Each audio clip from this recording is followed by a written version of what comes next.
Thank you so much. It's great to be here with you today. I'm sharing a short fiction piece called Naked, which is actually inspired by somewhat true events, very, very fictionalized, about the time when my little brother and I, when he was about 6 years old, found a heap of clothing outside our house on the sidewalk, just laying there. And of course, we didn't know what was going on, so we made up stories about why someone was naked in our neighborhood. As it turned out, our next door neighbor had been dragging a suitcase down the sidewalk, and things just kind of fell out. But of course, we didn't know that at the time, and so I began to play with this idea, and here we have this story, Naked.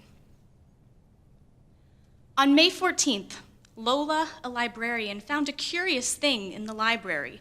She had found strange things before: a sled, an engagement ring, and nursing blankets. Once, she was reshelving The Sirens of Titan when she found a hand-scrawled Post-it note inside. "You're reading my favorite Vonnegut. You must be delicious."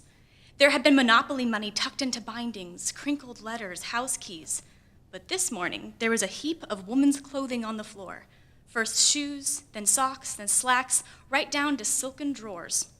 What ran through Lola's mind at this particular moment was how fully clothed she herself was. She was a large woman, needing much fabric to cover her girth, and today she had selected a pink and white checkered sweater, which matched her pink and white checkered handbag. Her shoes, unfortunately, were brown, but then again, nothing quite went well with pink. After putting down her handbag and muttering a God Almighty, she bent down to the floor and snatched up the clothes. They were cool to the touch. This would not do. The library opened to the public in just a quarter of an hour. She began searching the ground floor, checking for signs of a body between 17th and 18th century prose, peeking between copies of National Geographic and the newspaper collections. Recently, Lola recalled, there had been rumor from upstate of a severe obscenity. A man and woman were caught together in the library of all places. Least it wasn't a church, her husband had said. Still, she insisted, books are holy too. The holiest of books was the Bible, but the second holiest was her library and book trade almanac. It was the definitive manual of librarianism. It had the statistics on book costs, explanation of legislative practices, detailing all the appropriate and inappropriate forms of official examination. There was a continuously recurring discussion on whether or not Huck Finn should be allowed on the shelves, and frankly, she thought people got just too worked up about it. The nice thing about the almanac was that she could see how well her library met the national standards. It showed her how much was seemly to pay the staff, how often to have events, and so forth. It was a helpful guide, and she stuck to it without hesitation. Upon remembering the almanac, she dashed to her desk, which was just around the corner from the children's section. Tucked into a simple gray cubicle, she had a transistor radio, 2 notebooks, a teapot, a No. 2 pencil, and a copy of her almanac there. She flipped open to the table of contents. Nabokov, names, numbers, but nothing about nakedness on the ground floor and what to do about finding discarded clothes strewn on the library. The only other time she recalled the almanac being completely futile was the case of the man with the foot fetish. He was a middle-aged man, tall, thin, and he always wore a grayish-greenish jacket. His hair was slick, rather oily, and he had a problem with touching women's feet. He would come into the library, sit down beside a nice young woman, and ask in a low voice, "Can I touch your feet?" Sometimes he wouldn't even ask, and he would just do it. The police interrogated him about a year ago, and he hadn't been seen since. The almanac had nothing under F about foot fetishes. She set onward.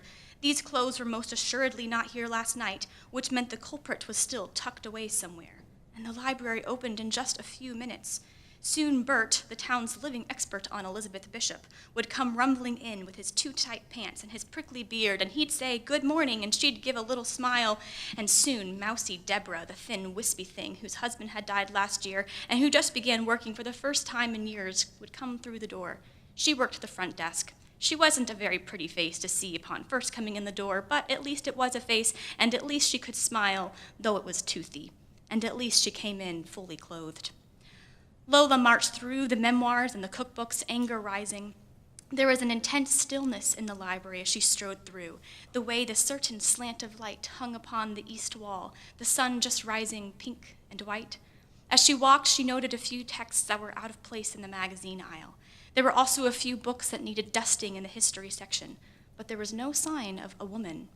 Who would strip like this anyway? And in a library. It was a shameful, dreadful thing. Nakedness bemused her, the fearful privacy of it. She had heard it was the lightning thrill of skin, on ground, on wood, on bed, on something physical, but really it just felt clumsy. On the night of her wedding, she could not bear to let her husband see her stripped from the white folds of her dress, standing there, elephantine. That dress held secrets.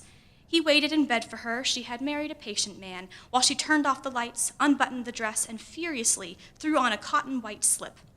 When he rolled over to her, she said, "Now you can't take this off. That's got to be a rule." He went on with the lovemaking and ignored the presence of the slip. Lola couldn't remember if she had ever gone to bed since without it. She continued onward, past the woman's bathroom and the children's section, which had an array of watercolor images and easy reading primers. On summer days, mothers and their daughters filled this department of the library. Little voices could be heard across the ground floor, and little hands sometimes dropped the books, making Lola and the other librarians have to stay back to order the shelves. Clumping in her brown shoes, Lola took herself up the library stairs to the contemporary division. There was a new display on poetry and splatter paint modern art that looked like a preschooler had spilled his paint. There was a woman there. She was sitting on the ground, legs crossed in front of her, with a stack of books to her left, naked. Her hair was blonde and stringy, her ears small, her lips like a bow as she mouthed the words she read. "What are you doing?" said Lola, voice creaking. "Indecent! This is a library. We open in 10 minutes. The woman looked up and smiled. She had mystery in her hair, in the shadows behind her neck, blue eyes wide, questioning. Lola threw the clothes toward the woman and looked away. "I'm reading," said the woman. "No one said I couldn't." "I'm saying you can't now, not like that." Lola stared at the ground, looked at the ceiling, anywhere but the woman. Who could do such a thing? What rabble? Out of the corner of her eye, she saw that the woman did not move. "Dress yourself. Get out." Lola held her hands up in front of her face. "Get dressed. Don't make me call the cops." "I'm reading," the woman said again. There was a moment of stillness. Lola stood there looking at the books, a copper of Walker Percy and a beginning poetry primer. Then the woman began dressing herself, socks first, then undergarments, then slacks, and each meticulous button, and when she was fully decent, she went down the stairs without a word. She left her shoes.